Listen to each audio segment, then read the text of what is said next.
understand it. We off in this place, catching vibes, sit back and we blaze in the sky like I'm out of space. What's going on, cigar world? What's going on, cigar enthusiasts? This is Jack, the cigar enthusiast, and you know what it is. We're back with our 2022 year segments on the Virtual Smoke That, man. I'm your host, Jack, the cigar enthusiast, man. I hope you guys had a great year, man. I hope you guys have an amazing and prosperous year and have nothing but great things happening, man. If you're new to our channel, make sure you go ahead and hit the subscribe button. Turn that notification bell, give us a huge thumbs up. And if you're watching from Facebook, don't be the only one that has this amazing content at your hand. Go ahead and share, create a watch party, put it out there. Let's go. Let's get it. Man, we're bringing in a new co-host today, man, and I'm excited about this. I think for a year and a half that we've been going on with this show, we have had amazing guests. We have had amazing things happen through the duration of this podcast. But I think it's just time to switch it up a little bit. It's 2022. It's time to take over some airwaves. It's time to really put the Virtual Smoke Deck in the hands of every single consumer out there, especially on the cigar side. So if you don't know how this works, man, go ahead and smash on that comment box. Give me a hey, a what's up, a hello, a happy new year, or whatever it is. Ashley, man, it's amazing, man. We can't wait. Me and the Virtual Smoke Deck will be on her show back in May. So we're excited about that. Man, Keisha from Coffee by Keisha, what's going on, sweetheart? I hope everything is going good. I hope you have a prosperous business this year and just do great things, man. I'm excited, man. Hey, look, what's up, Darnell? One of our tobacconists here at Dapper D's. He's out there in England, so I hope he brings me back some good Cubans because I need to fill up my stock, if that makes sense, okay? But, man, I'm excited about this, man. I honestly, you know, I don't really get jitters no more, you know, since I've been doing this a little while now. But I'm excited. I think we have a great lineup. I think our co-host is going to bring a additive, not only that my crazy ass can't bring, but I think he's going to bring something a lot different. And yes, I said it. It's a he for sure. Man, I'm gonna hype him up here in a little bit. I'm gonna hype him up here in a little bit. To all my crew that's watching in the lounge, I appreciate you guys. Everybody that supports Dapper D's, man, we can't do this without you guys, man. You guys are absolutely great, man. I'm actually wrapping up my smoke with the Padron Damaso. That's how much I got now. But since my co-host is smoking on a Davidoff, we're gonna go ahead and light the Millennium by Davidoff to compliment what he's doing. You know, big guy, man. You know, just doing big things. I'm excited about it, man. Let's go ahead and get into it so we can get this show going. Because tonight we're talking about cigar snobs. Yes, I said it. We're talking about those people that just itch your damn nerves every time you see them in a cigar lounge. Those people that constantly think they know what they're talking about. And shoot, some people may say that may be me. I don't know, but we're talking about them. And then we're going to talk about some other things and get into the other things. What's up, JJ? Man, it's nice to see you in 2022, my brother. I appreciate everything so much, man, from you guys. Man, my co-host was one that actually I wouldn't say my first. I think he was like my fifth or something guest on the actual show, man. This guy is freaking hilarious, man. If you follow him, then you know damn well he's going to leave you laughing. He's going to talk about the Cougars. He's going to talk about the 40 and up. He's going to talk about cigars. He's going to talk about, you know, everything he loves about cigars. Man, he's just out here doing it, man. A veteran, proudly serves, or I think he's more National Guard now, but we'll let him tell that story. In the Army, he's coming from South Carolina. Charleston, South Carolina. At that, we honing in on some things, man. Man, I reached out to him. I said, brother, man, it's time to switch things up. It's time to switch it up on the Virtual Smoke Deck. And I think you can add some great touches to what we're already doing. And then, I mean, just being able to network with our guests and different things of that nature, I think it'll be a a great thing for him. As y'all see, I kind of came down on my tone because I already feel like I was yelling. So I'm going to come back. I'm going to throttle back just a little bit. But before we go into that, go Birds now. I know y'all seen that win the Eagles had today, and I know y'all see this loss the Cowboys is taking right now. We need all of that. We want all the smoke when it comes to that. But yeah, man, good brother, man. Doing great things in the cigar industry, man. Really making a name for himself out there in Charleston, South Carolina. You may have known him from Lux Mobile Cigar Lounge, where he was a co-owner of that. And just yeah. Here we go. Where he was a co-owner of that. End up separating and going a different route. I think for the betterment of himself. I'll dive into that story here one of these days. I don't know if it's gonna be tonight, but who knows? It depends on where the conversation takes us, man. Calls himself Johnny, but we all know him as something else, you know. Like I said, just a great brother, man. Our new co-host on the Virtual Smoke Deck Live is no other than, drum roll, please.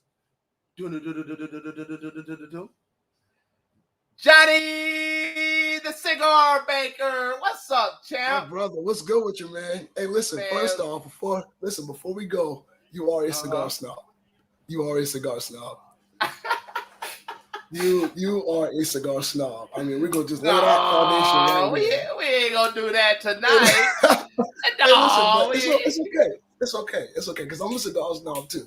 Listen, it come with the game, you know. When you know there's better out there to smoke, you ain't gonna smoke nothing but the best. Hey, you ain't gonna smoke nothing but the best, man. Hey, look. Hey, you know, it's different from being a cigar snob to somebody that is passionate about the actual craft and understanding what we do and everything that we have going on. It's a little different. Then you get those guys that be like, hey, this plant is just a tad bit off. I can't put my hand on it. I think I need another one to talk it out, right? See, the bad thing is, me and you right now, we know two guys like that in our shop right now. Like, we got one person that come to mind. Everybody has that one, man. Hey, listen, I got a guy. I'm not gonna name any names, but like he was smoking a cigar, man. I love this guy to death. Like, I love him. But he would smoke something. His cigar, smoking Le Bijou, my father. And we're like, yeah, it's good, but a couple years ago, this cigar was better. I'm like, never mind. So hold on. You can't remember birthdays, but you can remember notes from years ago? Yes. How? Like, how does that work? Like, that don't even make sense. Oh man, Johnny, I know everybody kind of knows you from ripping the airways and your classical jokes, but Johnny has a New Year's resolution. All right, I do. Now I'm gonna speak on the New Year's resolution that Johnny's gonna have. That Johnny has.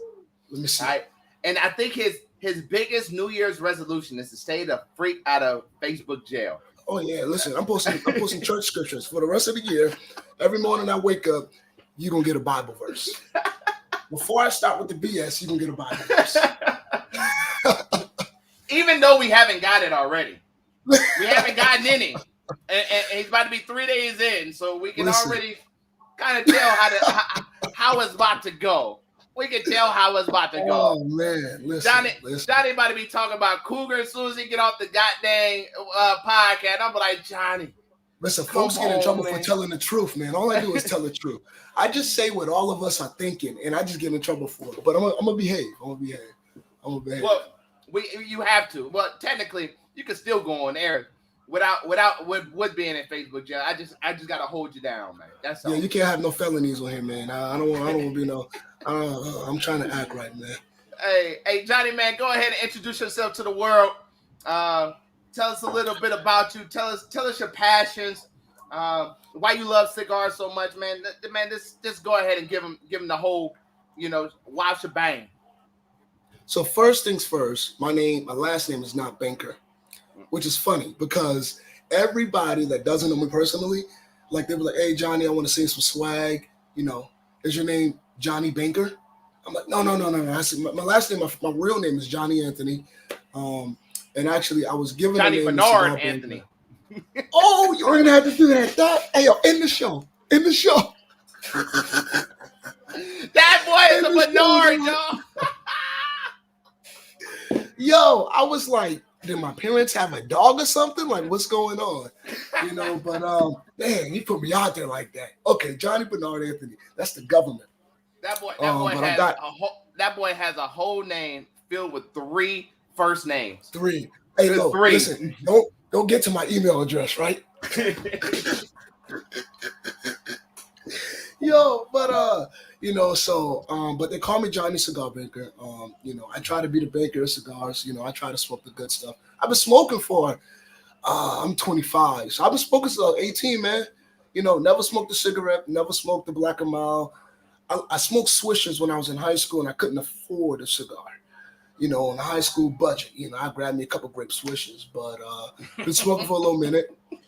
Like you said earlier, man, the intro, I was the co-owner of Lux, Mobile Cigar Lounge down in the Low Country, and now I'm out here at the great Kingsley Cigar Lounge. I love this place. They treat me real good, man. We got some good, fantastic customers, and my owner and my manager are outstanding people, man.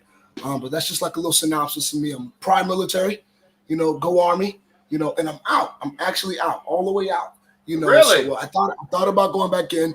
I pulled the trigger, and I was like, y'all can go ahead and put me back in IIR. This ain't it. This ain't it. This ain't it. Hey, once you start experiencing that freedom, it changes things. I'm like, why? I went to one drill. I was like, go ahead and put me back. This ain't it. But that's a little synopsis. I'm gonna go ahead and cancel this thing. I ain't trying to do this, Doc. I think it's some mental stuff going on. Like this brought back PTSD. You know what? I do got PTSD. I think I got it from y'all. You probably did, man. Because in the Army, they made us do some stupid sugar honey iced tea. I'm like, you think back of some of the BS you did in the military, man. It's like, why? Yeah. What was the purpose? Yeah. But it's all good times. You sit there and you like, why the hell would I do that? Like, that don't even make sense. Like it's 43 degrees. Why are we out here in summer PTs? Like, that's how you get sick. Bruh, like, crawling through mud for what? Why? Like, because if I'm in the field, I'm not going to crawl through no mud. I'm going to just stand up and walk around it. So Johnny, you say you've been smoking since you were about 15 when you started grabbing the grape swishers. And man, listen, that's how it started, man. That's my first cigar. Actually, was a funny story. It was my best friend in high school, Ethan Marker. I always tell the story, and he was a white guy, and he lived out in the country. We got like a country area called Cordesville, and he grew up with tobacco, like chew cigars. That's how he grew up on a farm, man. So I turned 18, and he was a year and a half younger than me. So he was like, Johnny, you need to go get you a cigar. So I went to it was a Sphinx. I went to the Sphinx. And you know how Macanudo, I don't know if they still do it, but they had like the little single cellophane packaging cigars, like the Cafe, the Inspirado, you could buy like in Food Line. That was my first cigar. And the really jacked up part about it is he was 16, so I had to buy his cigar too. So I bought his cigar, bought mine. We went to the park across from the high school and smoked a cigar. And that's how I got started. Hey, see, your story is half the reason why they trying to tax and put all these stipulations on goddamn cigars because the goddamn 15-year-old Johnny out there smoking cigars. when most kids doing cocaine across the street, you over here smoking cigars. Hey, listen, I used to wear a blazer to high school. My it was my 9th grade teacher. She came to the shop about 2 weeks ago to buy cigars for her husband. And she was surprised to see me, working here or whatever. Because like, you smoke cigars? I'm like, I've been doing this for a little minute now, But she came in here and all the regulars were like, how was Johnny? Did he dress like a little, preppy ass? You know what I'm saying? Like right. Was he preppy? Was he? And she was like, no, Johnny was a good student. He was well dressed and, he wasn't like his twin sister who had a smart mouth, so it was pretty funny. And then I told her, I had to throw it in there. I'm like, she said, they asked her, they're like, are you friends with Johnny on Facebook? Do you see some of the stuff that he posts? And she was like, nah, I don't friend students. And I'm like, yeah, that's a good thing, because I mess with women your age. I told her that. I said, I deal with women your age. She was like, on that note, I'm going to head on out. now y'all see why we added him as a co-host. This goddamn fool. This boy crazy, man. I was like, hey, you told the teacher, talking about you come smoke a cigar with me now, baby. Listen, you can come on. Yeah, we legal. I ain't in school no more. Talking about I was a student 10 years ago, baby. That was a thing. That's a different thing now. Boy, you a fool. You a fool. Oh man, Johnny, I'll be honest with you, man. You know, I think after just kind of watching your development, man, we done had a lot of sidebar conversations. Absolutely. Throughout our journey, and our perspective lanes, and I admire everything you're doing. You know what I mean? Like even somebody like I'm 30, you 25. Like a lot of people call me young, let alone call you young. So it's like, what made you like when you sat on that porch? What made you this? I mean, not the porch. I think it got the really thinking kid age. When you were smoking your first cigar, like what was the thing that got you into it? Like was it somebody? Was it like what was it? I'll tell you, man. So like it's a spot called Town Center Tobacco down here. And when I first started smoking cigars, every Friday night, it was a ritual. Every Friday night, I would go down to Town Center. It was like 30 minutes from my house, downtown Charleston, and I would smoke a cigar. And, get in the conversation with people that realize how young I am. And I'm hanging around, doctors, lawyers, regular people who are twice my age. And I'm like, damn, there's a lot to be learned right here, man. There's a lot I can learn right here, man. So that's one of the biggest reasons that I tell people, like 35% of smoking cigars, about 40% of smoking cigars is the actual enjoyment of cigars. The other 60% is the people that you meet. And that's what keeps people smoking. And that's why I continue to smoke. And that's why this is kind of the lane that I want to stay in. When a lot of people nowadays, especially because of COVID, is staying, at their house to seclude themselves still. And because at the end of the day, society has, taken away your social mechanism, right? What you would have been socializing with people and all of that good stuff, you no longer feel the need to. So, like, especially as a lounge owner and somebody that runs their own, you start to see like people still coming in and it's like, hey, I gotta hurry up and get out of here. COVID's lingering in here. It's like, no, you didn't know cigars cure COVID? Cigars and bourbon, yes, sir. You didn't know cigars cure COVID? Like they use tobacco in the vaccine. You didn't know that? That's why it took so long for people that actually smoke cigars to go ahead and catch COVID. Everybody like, shoot, I smoke 5 cigars a day. I don't get COVID, because you smoke cigars. I don't get sick. What a shit. Nah, man, that's the truth, man. I tell people like 40% of cigar culture, cigar industry is we enjoy premium cigars, man. But I lie to you not, man. That other 60% is the people that you meet. We would have never met had it not been for cigars, man. Yeah, it's the people that you meet that keep you coming back to the lounge, keep you coming back smoking. You know what I'm saying? That's what it is for me, at least. So, being in the lounge and you starting to get, more people out, your regulars are coming back out again. What's the one thing you hate about the people that as you listen to the conversation, what's the one thing you hate, man? Ooh, and so it's my regulars. Something that we both, from a worker and from an owner, that we both hear a lot. I don't know if you heard it yet. Prices are going up. We saw, go ahead. No, go ahead. Because I saw your comment on Steve Saka's post. Yeah. And a lot of people don't understand the backside of this industry, man. This upcoming year is going to be a challenge in some aspects, man. It's going to be I tell people all the time, I was talking to my sister, I was like, in this next year in the cigar industry, it's going to really make or shake a lot of cigar shops. Those that were hanging on by a thread or those that got the capital to really get what they need to get for the consumers. Yeah. This industry is going to show a lot. So the biggest complaint that I hear that I really don't like is prices are going up. Yeah. And I'm like, if you want cigars to be on the shelf, they got to go up. Yeah. I want to buy them for you. You know what I'm saying? Yeah. So I like I told Saka, I told Steve, I said, man, look, so for everybody, the backstory is Steve Saka posted a post about how cigars for his company is going up 4%. And 4%, Steve Saka's cigars really aren't cheap already, right? Yeah, absolutely. And what I say by cheap is to the person where $6, $7 is a lot of money. Steve Saka was never your lane anyway. I mean, you'll smoke a Unga Bug or for $9 for something like that.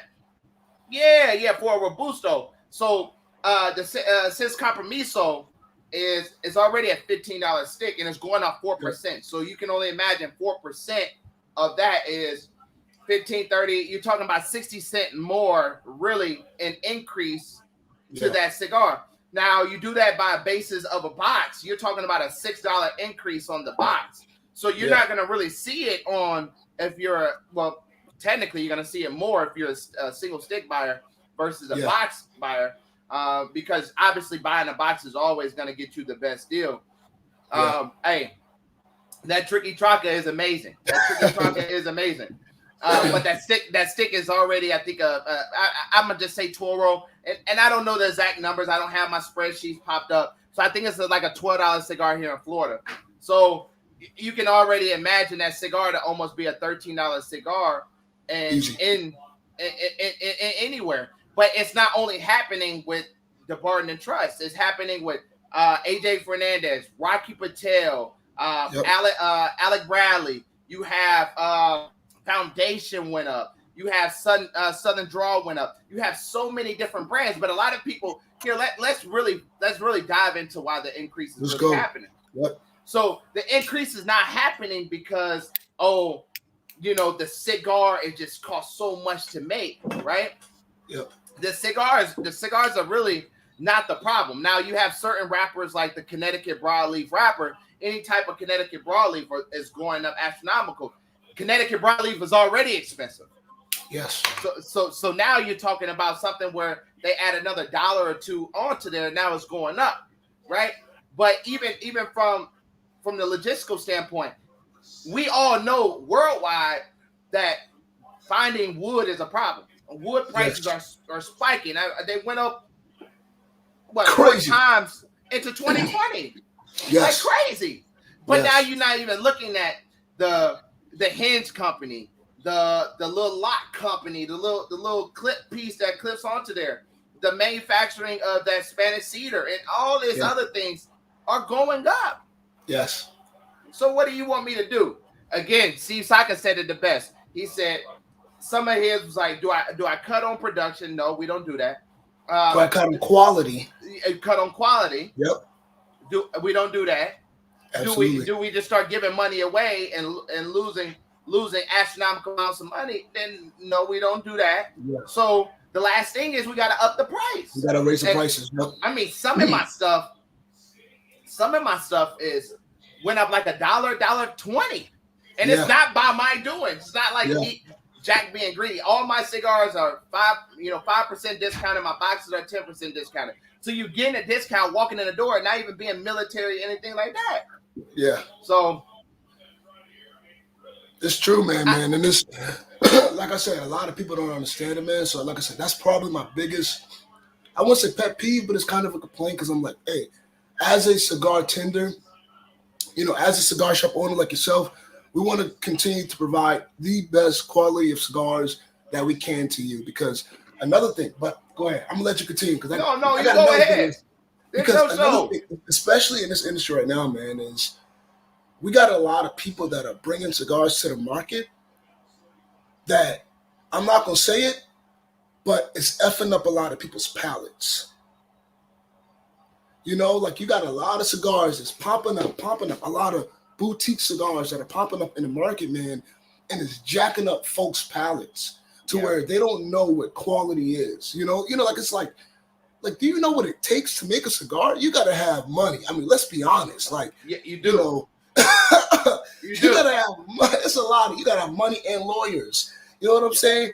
And people stepping into this game and they're coming out with these small boutique companies and they're jacking up folks' palates to where they don't know what a good cigar tastes like. They don't know what good construction looks like. You know what I'm saying? And then you go ask the owners where in the hell your cigar came from, who made your cigar, how long was your cigar aged, what's the curing process on your cigar? And they don't know squat lick or nothing. Absolutely not. They're like, I don't know. What they don't say, I don't know, but like, hold on. So, we're gonna get into that. Kenneth the Lord said it's because of the storms that hit Nicaragua. True, that is a part of it.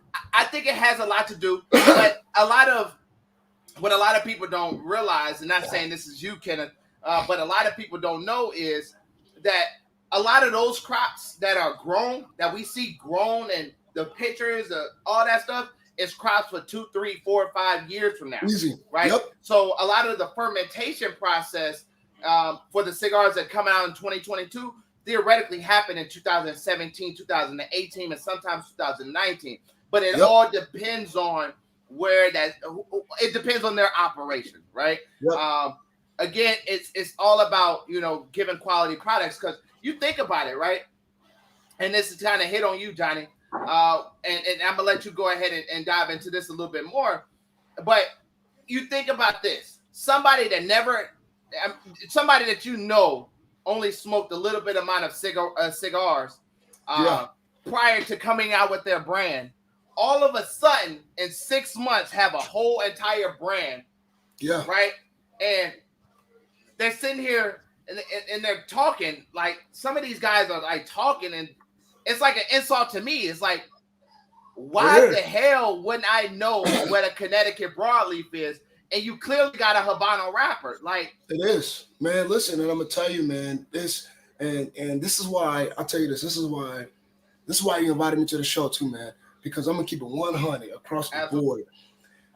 And like I said, they're jacking up folks' palates. And then just real talk. A lot of these companies that are coming out, don't get me wrong, from a social media aspect, they're prospering.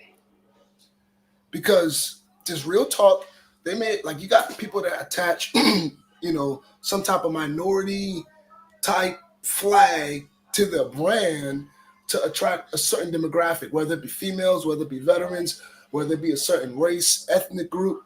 They attach that certain, they attach that label to the brand, and obviously they're gonna get love. You know what I'm saying? And it's from people that are not smokers. So someone that's the first cigar they smoked was your bullshit ass, you know what I'm saying, cigar. Of course they're gonna say it's a good cigar, because that's all they know. Then you talk about, you go and talk to them about your Padrones, your Opus X's, your Steve Saka, your Davidoffs, and I'm like, dude, if you want a cigar, let me help you out. You know what I'm saying? I mean, tell me I'm wrong, man. Tell me I'm wrong, bro. The crazy part about it is you're not, right? and it's not even like we want to sit on that show and just bash, No. If you are one of those guys that do it, but for you. We want people to experience the best. Yes, it's like you not sitting out here, just putting out shoes, knowing you got to compete with, Reebok, Adidas, Jordan, Nike. Like Kohan and Johnson and Murphy. You're just not doing it. And Keisha, we talked about this in coffee, right? People are putting out a whole bunch of stuff. Another thing, Johnny, that I think, talk to me. I think another industry that's dealing with this on a larger scale is whiskey. Easy, yes. I mean, everybody is coming out with whiskey. Yes. Everybody is making these fancy ass bottles, and then you taste it, and it tastes like tree bark. You spit it out. And the thing about it is, too, man, I'm not bougie, all right? But before I got my car accident, I love Mercedes. I drove a Mercedes. I love Mercedes. Not because I want to be seen, but I love the car, and I love the history. Mercedes has legacy. Same with Padron. Padron has legacy. Davidoff has legacy. My father has legacy. Yeah. Fuente has legacy. So these big top competitors in the cigar industry, Perdomo Cigar, this is why I love Perdomo Cigars, because I love Nick Perdomo's story. There's a story to it. There's a legacy to it. You know what I'm saying? And that's what makes, to me, that makes the cigar taste better. Yeah. You know what I'm saying? And you got bourbons and whiskeys and cigars that are coming out, and you're like, what's your story? Like, why did you get into the business? Like, what's the reasoning behind what you're doing? And they can't tell you. And for me, like I said, I'm gonna get a shirt made with this on it, man. Is smoke good shit. Yeah. Smoke good shit, drink good shit. I'm gonna get a shirt with that, man. I'm telling you, I'm gonna put that on and brand it and sell it. Yo, and sell that thing. Sell that thing. Everybody be rocking that stuff. Yo, smoke and drink good, man. Man, you know, and then and so you gotta say things with put a little filter on it. You gotta filterize this stuff, man. It's like a water softener. You gotta soften the water a little bit. You can't give them calcium water and calcium filled water. You know what I mean, bro? You get some of these people that, you know, obviously I own a shop. Darnell is on here. Darnell knows, my tobacconist knows. Hey man, look, you can give me whatever you want, and I'm gonna smoke it. I'm gonna give you a real feedback on it. Don't get me wrong, but I'm gonna tell you to give it to my tobacconist. And then what I'm gonna tell my tobacconist is, tell me what you like and what you don't like, and if this is a cigar that you can sell. Because it ain't about what I can sell, right? I could probably put the cigar in. Now, I'll be honest with you. I have, out of boutique brands alone, we're just gonna signify boutique brands. I have 1, 2, 3. I have maybe 4 or 5 brands, right? Yeah. And I have Conscious Cigar. I have Southern Draw. I have Karen. I have MBK, Black Sheep, or Black Sheep. And I have it's another one I carry. I can't even think of the other one. But it's about 4 or 5. But you know, hey, Sean, we're gonna get to that. That's a good question. Sean is my guy, man. That's a good question. So when you put it in a humidor, you know this, Johnny, it takes up real estate. Real estate is money. What's up, Ron? You know, Ron is a good example of somebody that is out here. That's my guy. Just doing it, right? Yes.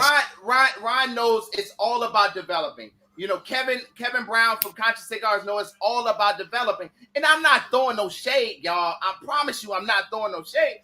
But it comes a time when we got to sit down. It's a couple questions I'm going to ask you off the jump. And I can look at a cigar. And Johnny, you can do this too. You can look at a cigar and tell where it's from. You can tell what ring gauge is going to be. You can tell, you know, all these different things from just looking at the cigar. Yes. So if you tell me, you say, Jack, man, I want to bring a brand into your shop, right? And I say, okay, you know, bring me a box of it. Let me see what it looks like. Let me see what kind of real estate it's going to take up. What's your price point? Tell me about your cigar. What are the notes? I mean, and it's not being a snob about it. It's just, bro, this is business. It's business. It's business. Yes.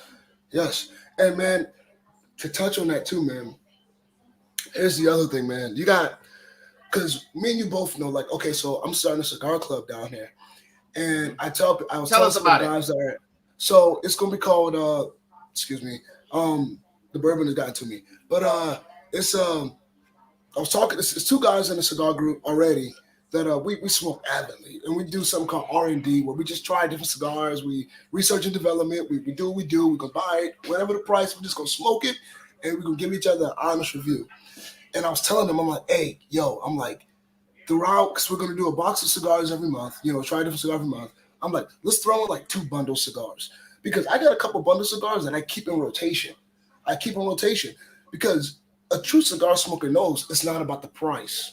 Yeah. It is not about the price. I got some $5 sticks that smoke like a champ. And I got some $25, $30 sticks that I'm going to pass out. Yeah. You know what I'm saying?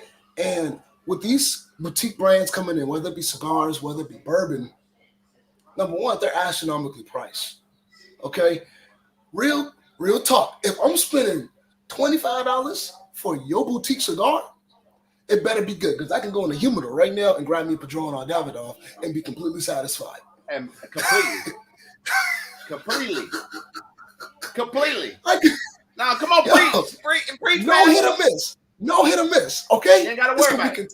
And then the bad thing is, the last thing I rate a cigar on is flavor. Okay, the last thing I rate a cigar on is flavor, because that's the last thing I experience. I'm gonna give that cigar all the way through, from first third to final third, right?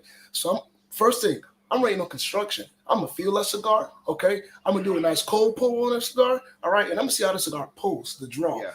There are big names in the cigar company that I don't necessarily like to smoke because it may have a good flavor, but I'm not fighting with a cigar. Yeah. So if there are big names that I don't really kick it with because of construction draw issues, why am I gonna pay $20 for your stick? You know what I'm saying? Well, I mean, it just doesn't make sense, man. It doesn't make sense. And I think a lot of it too is it's like selling drugs, right? Or bootlegging liquor, whatever you want to equate it to. You see somebody making money in it. You see the Rocky Patels. You see the AJ Fernandezes. You see Jorge Padron. You see all of these people making money in it, but not realizing the time. You know, Ron said this earlier, and he said it right here on this comment. If you aren't about the hustle, then you will just take up space on the shelf. Something else could be there. You have to promote. If you not gonna like promoting, does not promoting is not walking into a store and saying, "Hey, I'm a X, Y, and Z brand. You should bring me in." Like I don't give a damn about that because at the end of the day, I know cigar shops in the area that has $18 boutique cigars. I'm like, yo, you are freaking tripping, man. First of all, it's not gonna work. Hey, yo, we be in 100. No, we be in 100. Keep it going. Keep it going. Keep it going, man. Keep it going. So you got these. Ryan, you stupid. He said stems in the cigar clogging the flow. Got too many stems in this cigar. But you got these folks, right? That is out here, just out here putting out $17 cigars. And then on top of that, right? You know, you finding a cigar boxes at Hobby Lobby, right? Or you got stickers that is representing your brand. Like, yes, I understand development, right? I get yes. You have to have brand development. This show didn't start off with the clarity of what we have on microphones, the headphones, the visuals, all that stuff. I mean, I remember my first show. I was tucked away in a corner in a desk. Boy, it was pitch black, and it's like at the end, like Jack. I mean, people watched, but I didn't understand why. Like it was just like you don't even see this dude. Like he's smoking cigars out of his window in his man cave, like in the basement.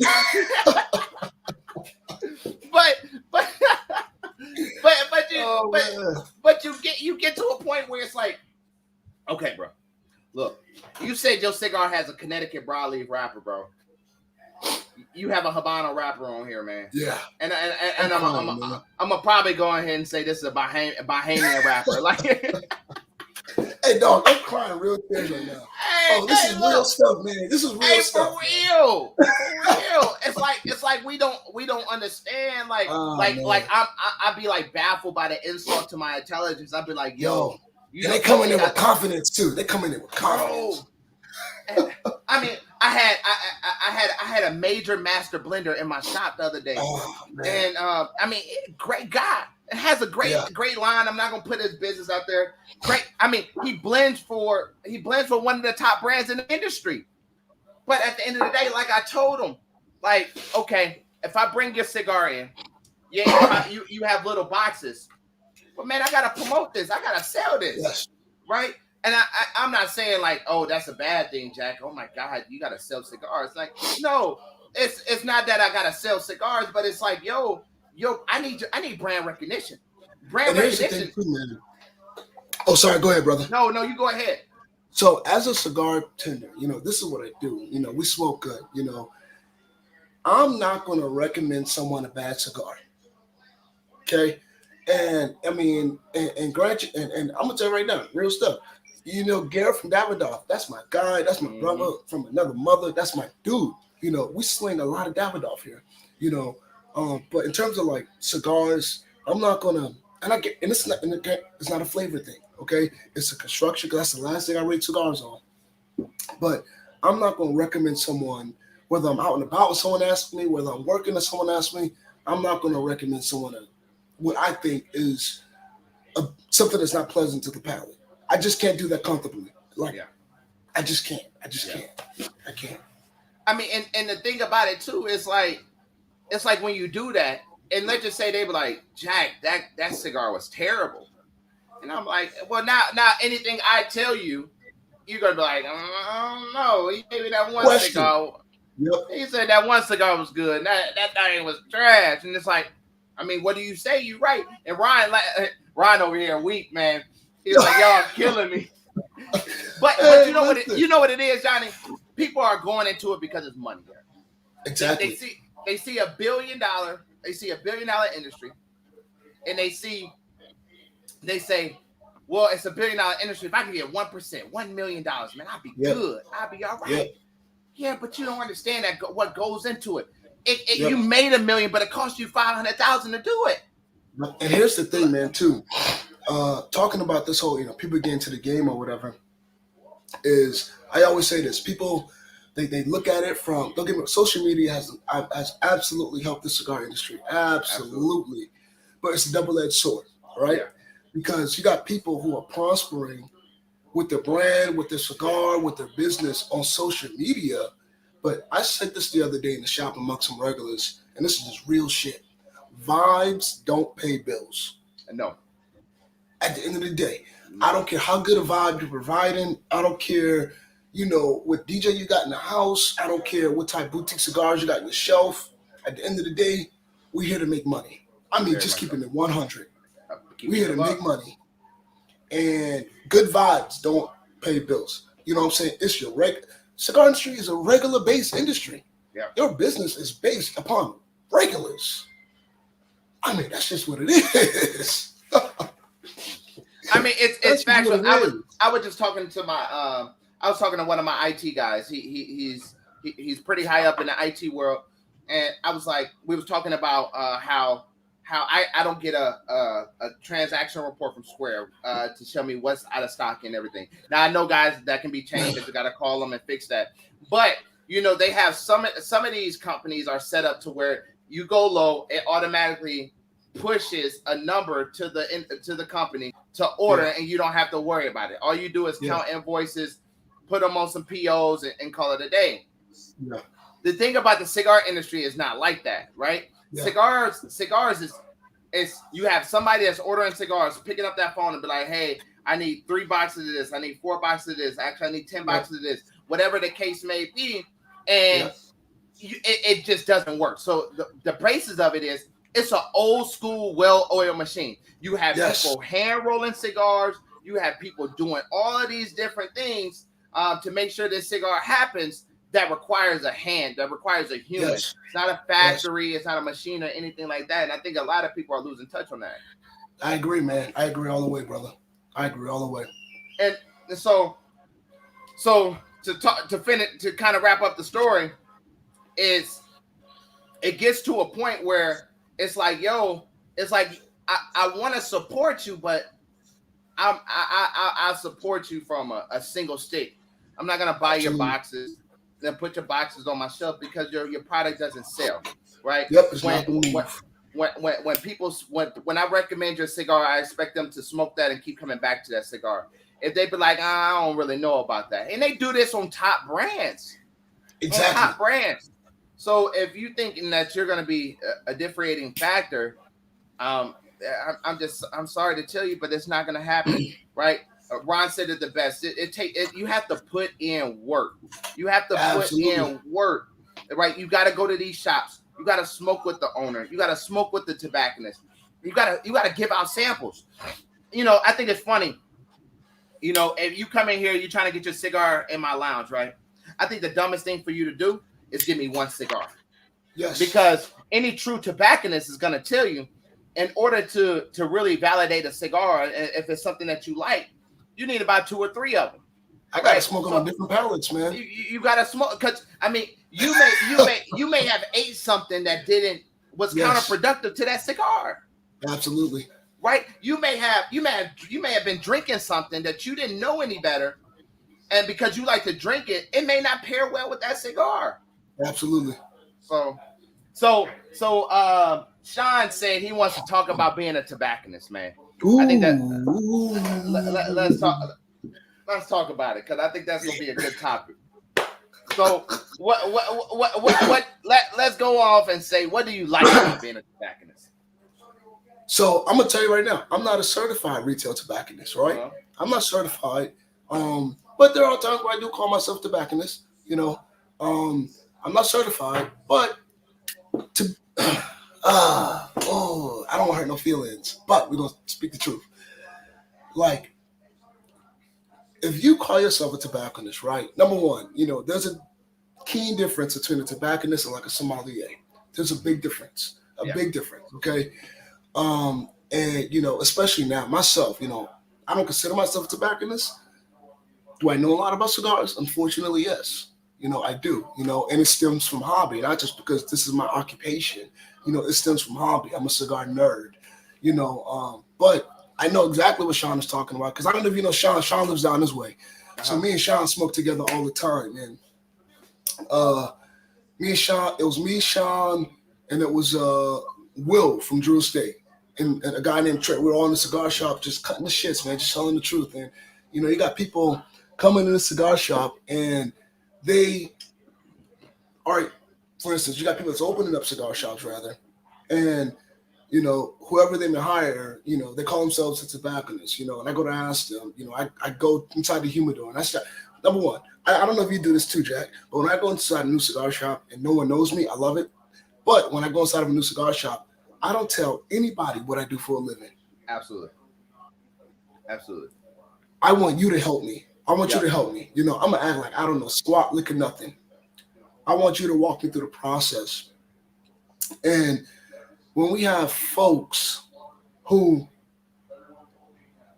they, I ask them little questions, I'm like, where your AJs are, where your Olivas are, this is what I like to smoke. Can you help me? I just ask the basic questions that you try to feel how much they know. And I'm like, okay, you don't. First, I went inside of a cigar shop. I'm not going to name no names.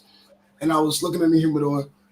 And this particular cigar shop, I don't know if it's because of COVID or whatever, but you can't touch any of the cigars. Okay. So I'm looking, I'm looking, and I'm like, okay, I want that one right there. I was like, let me get the AJ Cameroon. And the lady was like, you might find it before I do. And I'm like, third shelf, second box. I'm like, what? I'm like, it's one thing that I can't touch the cigars. Okay, that should make you want to be more knowledgeable of your products, not even from a tobacconist standpoint, but from a sales standpoint. You know what I'm saying? And it's mind blowing, man. It's mind blowing, man. It's absolutely mind blowing. You can't tell me the three components of a cigar. Basic stuff. This is like basic math. You know what it is, man. It's I'll be honest. You don't get rich off of working in a cigar lounge, right? No. What you get rich off of is being able to help, being able to talk about cigars. Like I have implemented a process with my tobacconist. Darnell will be able to tell you. We have 3, 6, and 12, where you have to learn a total of 27 cigars during your shift. It takes about an hour and a half to do. So you learn 3 cigars in 15 minutes. And really what I want you to know is the wrapper, the origin, and the notes, right? Yeah. I don't need you to go and try to figure out the story of Nick Perdomo or, AJ Fernandez and all of this stuff. I need you to know the wrapper, the origin, and the notes. And then 6, we're going to do for 30 minutes. And then for 12, we're going to do in an hour. And write it down. It don't take nothing to write those down. Right? Because writing is muscle memory. So what I tell, and also what it does is it gets you acclimated with the humidor. Because you have read that, you have researched this. I know where this goes. Even if I switch up the humidor, which I do often, if I switch up the humidor, it's you still okay. AJ's right there. Boom, I know where that's at. Rocky's right there. I know where that's at. Or Zeno's right there. I know where that's at. Like. It's about understanding the product, right? But absolutely. I had a guy in here from a local lounge, and my staff didn't know no better. He was one of my new tobacconists that I was training. So the guy comes in and is talking about this cigar, and I'm listening to him, right? And I'm not trying to be that guy, but I was that guy that night. So I'm listening to him, right? And he's going on, and you can tell my tobacconist face is just like, oh my god. Yeah. So what? It was a Headley LaGrange by Crown Heads too, which was one of my favorite cigars when I first started smoking cigars. Yeah. So he's going on and on and on. So I buzz in. It's like, hey, what is the flavor notes that you get from this cigar? Well, I get a kind of oak and pepper. It's like, well, that may be your palate. What do you normally drink with this cigar?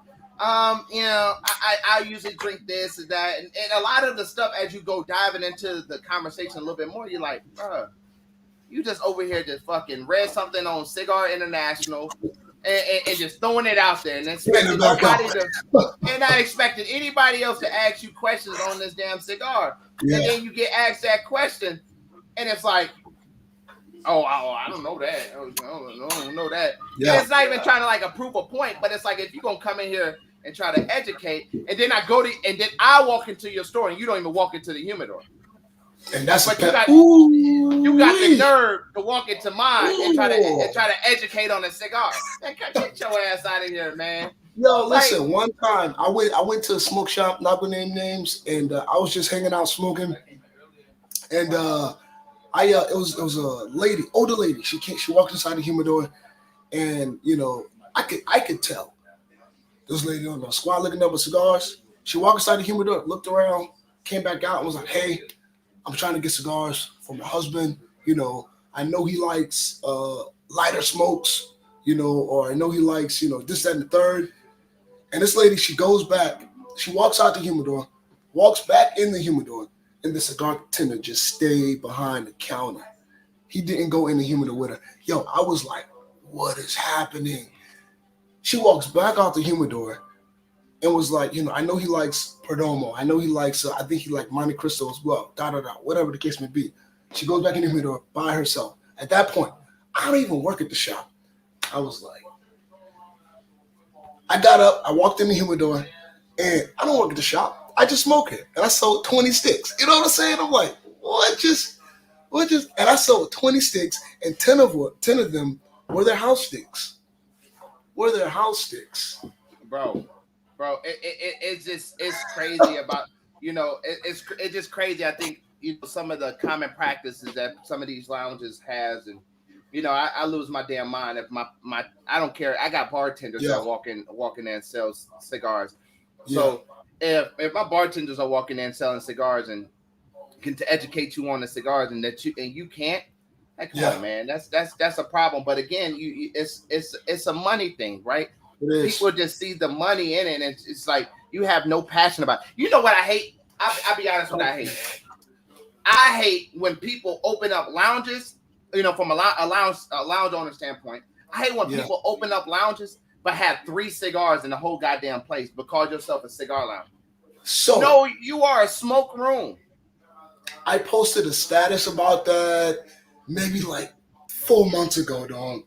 And I was like, how do you call yourself a cigar shop and you only have 1 cabinet humidor? I was like, and there were people, and it wasn't direct towards anybody. I just posted it. There was people commenting from different spots, cigar shop owners.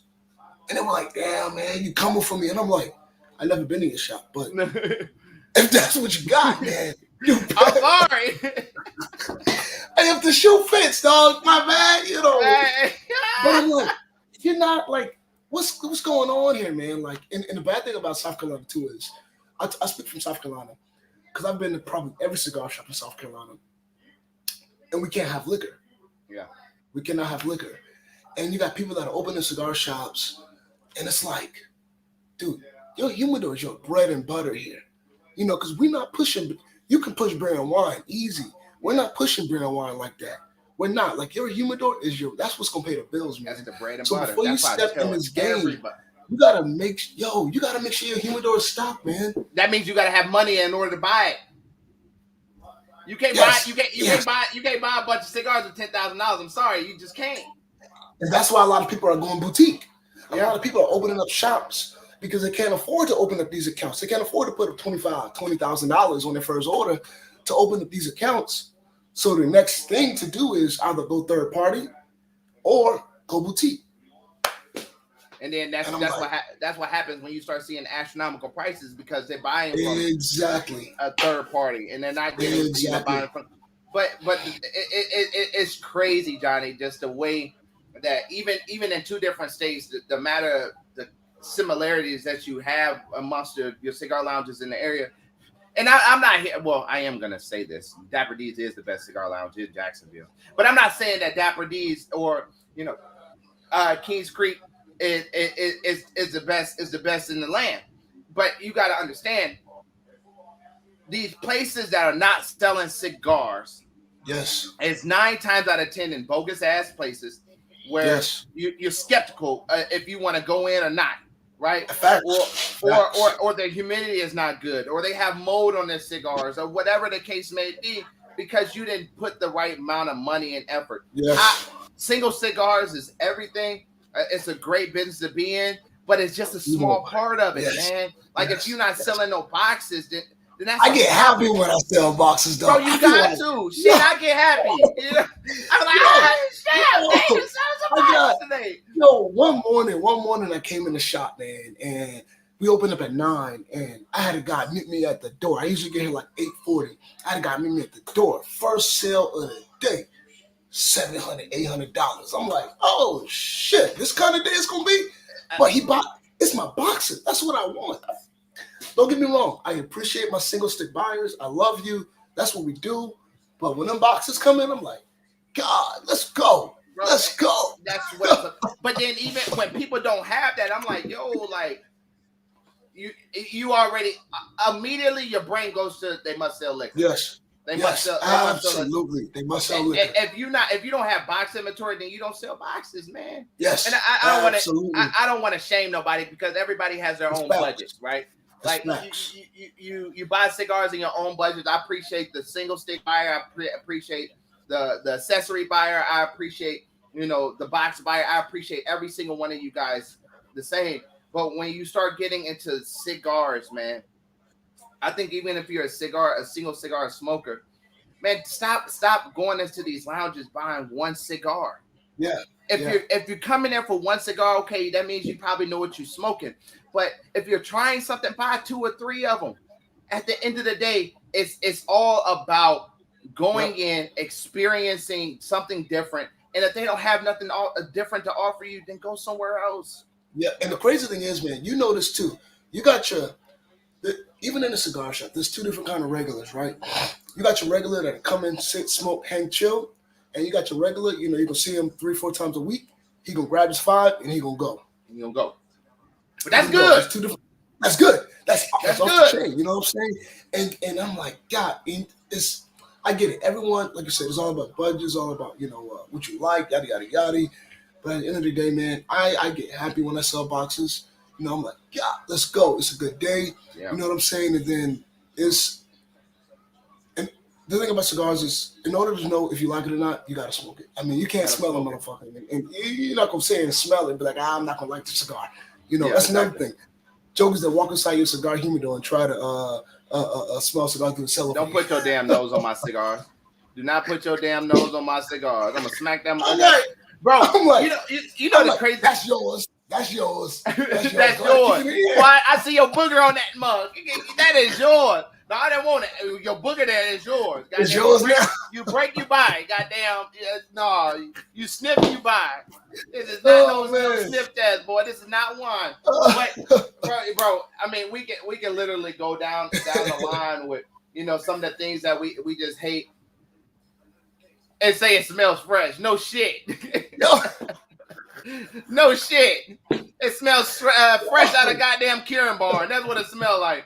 Man, get your butt on somewhere. Oh man. But we can go on and on about like the different things that we see, man. And honestly, guys, this is a lot of what's to expect, man, of what y'all gonna see, man.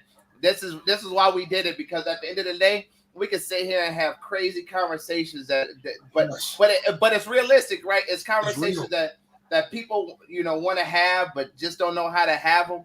Yes. But I think I just think I think we hit on a lot of topics and cold draw your bro. True story.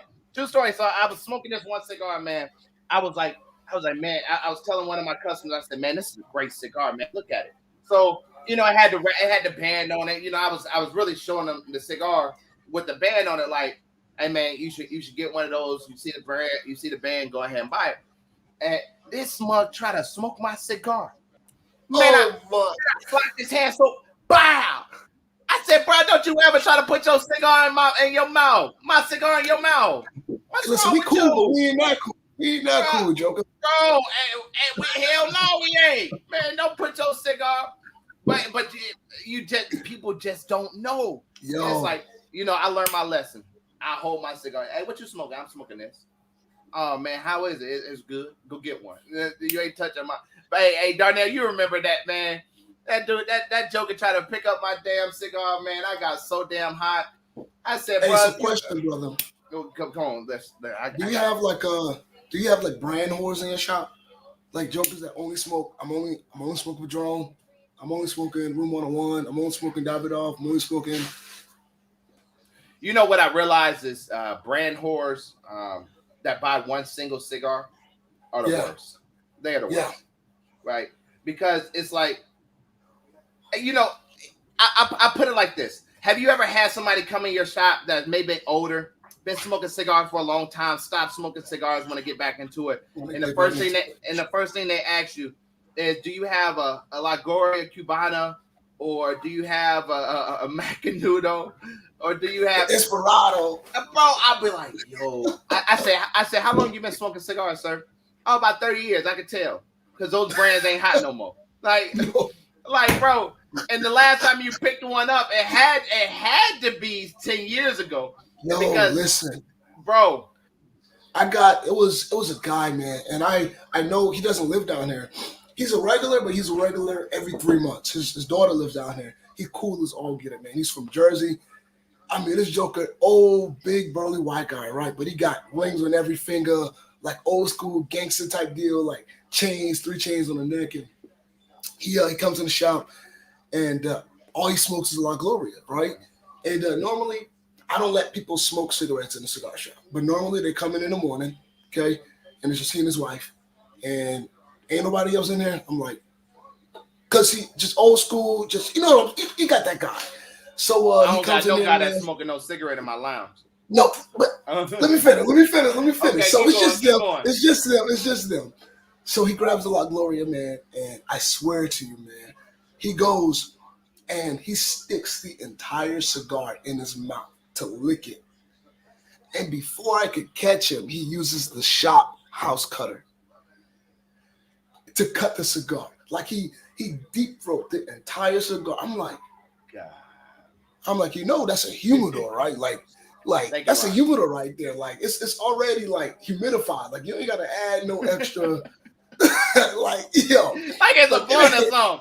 Yo, he deep throat the entire cigar, cut it, and I'm like, I gotta get rid of that cutter now. Like that cutter is gone. Like gone. Nah. That's when you put it on a tab and be like, what's this? Oh, that's the cutter that you used after you lit your cigar. God dang. Yeah, you gotta buy that. Yeah, I take that home, champ. Yeah, I give you 10% off of it, but you gotta take that with you. You got ain't no getting rid of that. I ain't turning it into my personal, bro. You gotta take that. You gotta take. Yo, that. but I got one. Anyone that comes to the shop, they know his name is Tracy. That is my brother. I just uploaded a picture of him like 2 days ago. He is a Padron whore. I mean, like his phone number in my phone is saved under Mr. Patron. Like Tracy, aka Mr. Padron. But you can't go wrong with that. But guess what? He's a box buyer. That joker, he will buy 2. He's like, hey Johnny, you got any 80s in? I'm like, yeah, we got 2 boxes of the Maduro. He was like, don't put them out. Don't. He's like, those mine. I respect them. Yours. Them 80s that's one of my favorite cigars, bro. And guess Bro, what? that's So one of I my tried favorites. to the 40. So with Padron, I smoked the 80 religiously. The 50 year is Yeah. phenomenal. Absolutely. And I think an everyday good smoke that I've been stuck on is the 5,000 Maduro, man. The 5,000, you can't beat the price. $8, man, and you getting a Padron. I mean, Yeah. that's a good coffee smoke too, man. It's phenomenal. Hey, stuff. you know, I had a guy, man. Speaking of Padron guy, man, I had a guy call me. It was like, "Hey, Jack, hey, I want 2 boxes of the 40th." I said, "Okay, cool." He was like, "But I want to know if I can get them at $950 a pop. I mean, for both of them." And you know about to 40. Yeah. He wanted 2 boxes for like under 1,000. Yo, you ain't making no money, champ. I said, where you losing money. I said, where do you? He's like, man. He was like, I'm able to go to another cigar lounge and get it in town. I was like, well, you better keep going to them.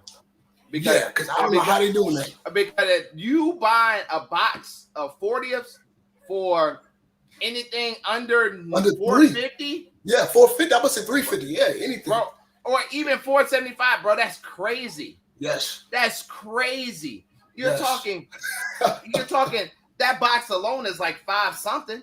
Easy. So you getting 2 boxes for 900? I said, bro, yeah, you might want to go back there because I can't cut you that deal. I promise you, them ain't girls you're smoking. Hey, them ain't no Padron. Hey, that's like going to the club where you think you asked for goddamn Woodford Reserve. They put goddamn.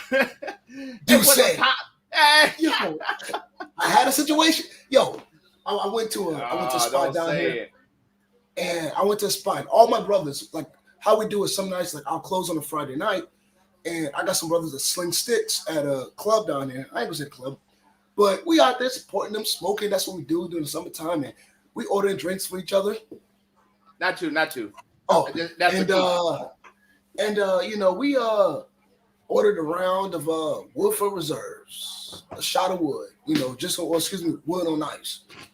It's like 7 of us at the table. We all this is all we drink is bourbon now. Yeah. We all take a sip. We like,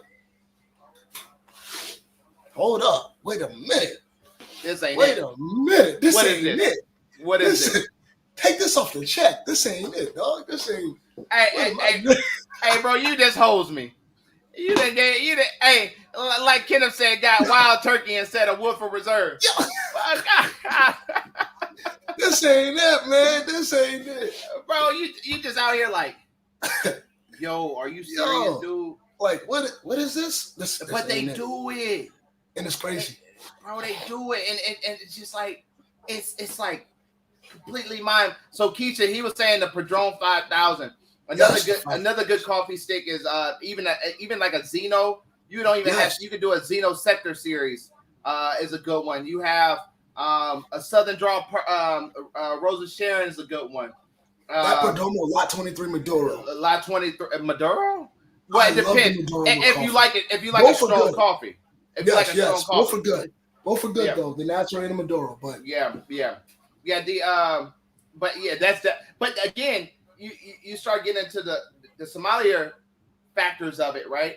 Yeah. And you start pairing. You know, I think the craziest thing is where people say, "Oh, you should smoke a full body cigar with a Cabernet or a bourbon or something like that." That's not true. No, they're gonna clash. You need something that is more Habano, something more medium body or something like that. Go ahead, John. Oh no, I like my biggest thing, especially I'm gonna tell you with Padron, those Padron Maduros. I love a good Merlot. Yes, I'm a Merlot. You can't go Cabernet on that, man. It'll dry your palate out. You get it. Yeah. You get a nice. Matter of fact, it was, I don't know if you might carry it, but it was we tried it here. It was the Cooper and Thief, the bourbon barrel age. It's a red blend and it's a bourbon barrel age, the Cooper and Thief. That wine is bananas. I got you. Cooper and Thief, the bourbon barrel age, man. Another good bourbon. It's a port wine, ain't it? It's a red blend. It's a red blend. Okay.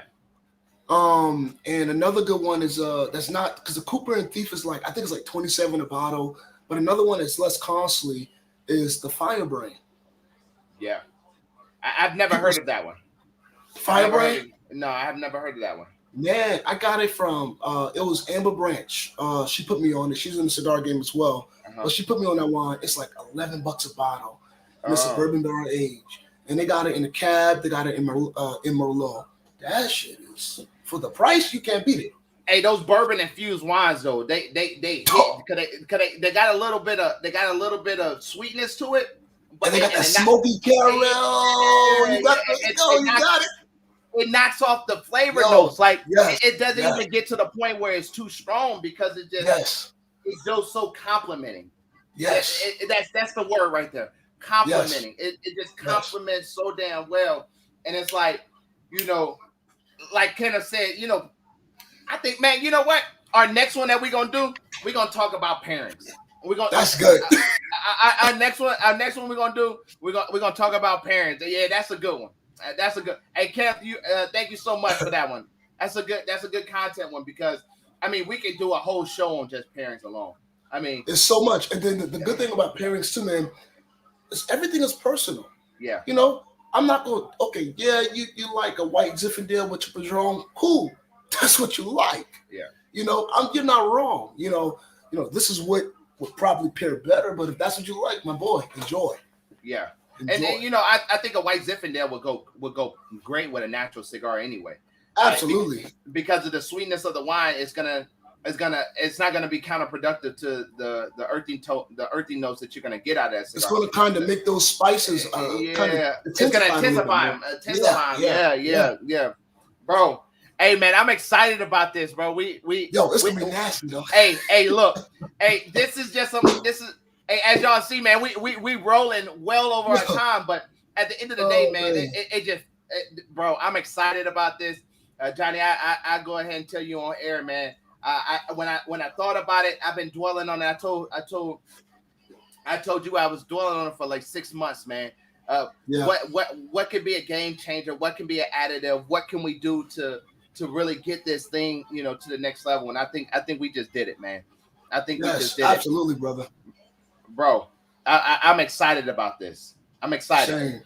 But hey, this ain't the last one, man. We got years and years and years to go, boy. Hey, y'all about to see us grow up on air. We gonna be like goddamn Elliot off of SVU. His first season, boy. Elliot was looking all you look at him now, boy. Goddamn, he taking steroids or something. Yeah. Hey, Elliot taking some steroids. I seen him on the SVU show not too long ago. I was like, bro, this dude is definitely aged. He got to be 80 now. He got to be 80. No, but he's not. Speaking of 80, man, dang on Betty White, man. God, dog, man, we don't miss her. Hey, you a fool though. Don't talk about it. Don't talk about it. Hey, don't talk about going too soon. That baby was 90. What you wanted to do? Yo, she was 99, man. What y'all wanted to do, man? What y'all wanted to do? Grab a bottle and a pacifier? Come on, man. Like you gotta let her go. You gotta let her go. I remember we had a passing in the family, and obviously the person was very monumental in the family, and I told my wife, I said, but she was 101. I said, baby, she lived a good life. She lived a real good life. Yeah, I let him go now. You know what I mean? Like she saw everything. She seen everything. She literally She saw segregation to the first black president. Hey, she can go now. She can go. She seen all of it. Bro, you gotta let those go. But John Madden too was like. Okay. That was crazy. That was crazy because he was 85. You know what I mean? They just released a documentary on him. Really? I saw the promotions for it, and I'm like, damn, that looks real good, man. And the next year, I heard of his passing. I'm like, wow, that's crazy. John Madden is a legend. John Madden is definitely a legend. But at the end of the day, 85 is also a good life too. So that's a good life, man. That's a good life. Especially in his riches. That boy was rich. You're right. Remember that guy? what's his name? He passed away, I think, like last year or 2 years ago. He was like 113, black guy, a World War II veteran. Yeah. And he talked about like his remedy to living so long was a shot a day and a cigar, a couple cigars a day. Man, that's how we live long. Hey, for real. We'll be at 113 years old, man. Virtual smoke that. Man. Hey, smoking cigars. No, we're gonna let it go by then. We're gonna have to let it go.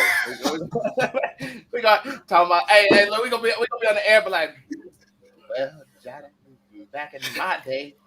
Yo, talking real shit there, man. Because when you get that old, you can say some shit. Hey, you gonna pause. Everybody gonna be looking for the next thing. You'll be like, well, I forgot what I was gonna say. Yeah,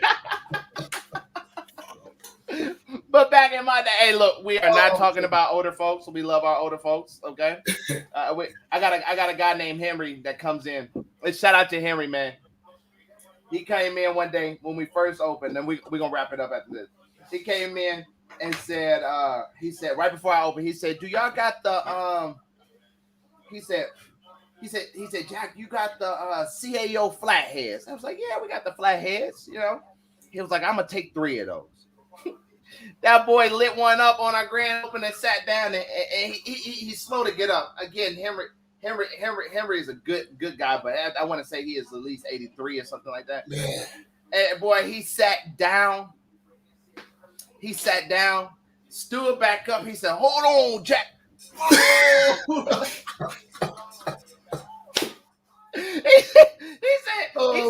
He said, "Jack, that flathead, I can't do that flathead, Jack." I said, "Tore that ass up, man." You the one that said it. I just gave you what you wanted. You said, "Can I get 3 flatheads?" He was like, "No, I need to take those back and switch those out." Man. I said, "I got you, Henry. I got you." A couple comments, man. John Gruden was on his way to becoming like Madden, but he jumped out the window. Yeah, that's a fact. I told y'all great. Y'all great together. I want to be on the third window. Hey, come on. Hey, Ryan. Ron is my guy, man. That's good people there. Hey, Ron, let's get you on the show. Let's get you on the calendar. Hit me up in my inbox or whatever. Text Johnny. Let's figure out a date so we can get you locked in, man. We'd love to get RTB veteran owned, right, Johnny? And great cigars, man. Great cigar, man. Great cigar, man. I met him through Johnny Smokes Uncut, man. Amazing guy, man. So and obviously we talked that when I came to Charleston as well. So anyway, hey man, Johnny, it's been great. One thing we do on a virtual smoke deck that we gonna have to get used to is we don't need to both do one. So I'm gonna give it to you this week, and then I'll take it next week. It's one gem that you'll like drop on the people to utilize for the next week until we come back on the air next Sunday. Hey, it's the new year, man. Create those resolutions and stick to it, man. Stick to it. Take one day at a time. Man, I did not expect you to say that. I expected you to say, make those resolutions and prepare to throw them shits out the damn window in February because you ain't gonna follow them. You ain't gonna follow them. Some sense of hope. No, man. Hey, Johnny, man, it's a pleasure, my brother, man. I'm ready. We locked in. Next week, we got Terrence Riley from Aganorsa Elite coming on the show. This is gonna be great. Again, we got an action pack, man. We got couple guests that's just coming up this year. We got Nick from Foundation coming. We're working on getting Orlando Padron. We're working on getting AJ. We got Pete coming back. We got Michael Herlocks. We got Steve. I mean, you name it. We out here doing it, man. So that's it. Again, genuine conversations is what we do on the virtual smoke that, man. We bring those cigar lounge vibes to your screen. And love you guys, man. We appreciate all the support. And man, stay tuned with us. Also, starting this week, man, we're gonna have a virtual smoke deck live Instagram. So next week, I need y'all to all go follow it. I'll put out, if y'all not locked in on the virtual smoke deck on Facebook, go. I didn't even run no banner this whole time. That's how good the conversation was. Man, if you guys haven't locked in on the virtual smoke deck Facebook, man, go ahead and lock in on that. You'll be able to get all the updates from the show and everything that we got going on. And we got new content coming up, new everything. I mean, it's literally new. You name it, it's probably happening. So, man, I appreciate you guys. Andy, nice to see you, my brother. So if you're new to the Facebook, if you're new to the the live, man, go ahead and follow the Virtual Smoke That Live on Facebook, and follow Dapper D Cigars on Facebook and Instagram, and subscribe to right now what is Jack the Cigar Enthusiast, but that is also changing to the Virtual Smoke That Live on YouTube. I'm Jack the Cigar Enthusiast.